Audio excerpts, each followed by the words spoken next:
অনিষ্ট সাধন কৰা নাই, উপকাৰহে কৰিছে। মই কেইটামান যুক্তি দিম। মোবাইল ফোনৰ যোগাযোগৰ ক্ষেত্ৰত গুৰুত্বপূৰ্ণ অৱদান দিছে। কম সময়ত ঘৰত বহি মোবাইল ফোনেৰে দূৰত থকা মানুহৰ লগত যোগাযোগ কৰিব পাৰি। আগতে এই ব্যৱস্থা নাছিল, কেৱল চিঠি পত্ৰ ব্যৱহাৰ কৰিছিল।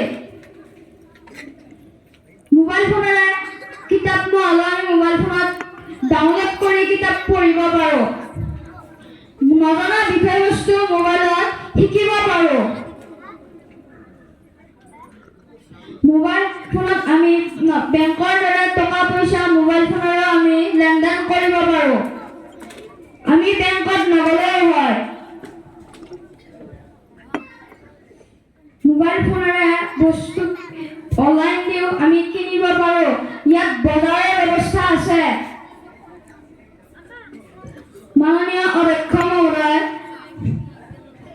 বিজ্ঞান আৰু প্ৰযুক্তিৰ যুগত মোবাইল ফোন নহ'লে পৃথিৱীত এন্ধাৰ নামি আহিব। ধন্যবাদ। শ্ৰদ্ধাৰ অধ্যক্ষ মহোদয়, আজি সদনৰ যিখন বিল উত্থাপন কৰা হৈছে,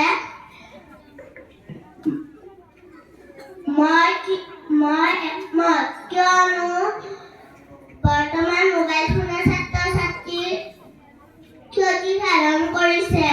সেয়ে মই ক'ব খোজো যে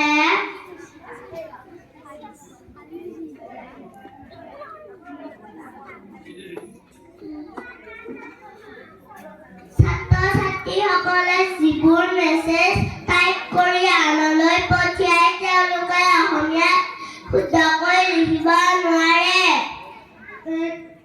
বেংকত পইচা থৈ মোবাইলেৰে থব পাৰি। সি নাজানে চাগে, সি বিপৰীতকে থলে কিছুমানে যে লুটি লৈ যায় মোবাইলৰ পৰা, সি সেইটো কথা নাজানে। মোবাইল চালে মানুহ সৰু ল'ৰা-ছোৱালী, কণ ল'ৰা-ছোৱালীৰ চকু দৃষ্টি আৰ্তন হয়।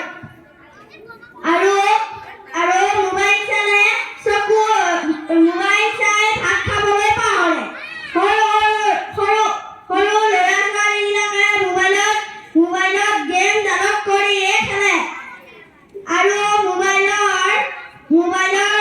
মোবাইলত বিভিন্ন ধৰণৰ বস্তুবিলাক ওলাই চাই বহুত বিভিন্ন কাম কৰে। আজিকালি সৰু ল'ৰা-ছোৱালীয়ে মোবাইলত চাই বহুতো নজনা কথা শিকি বেয়া কৰি পেলাইছে।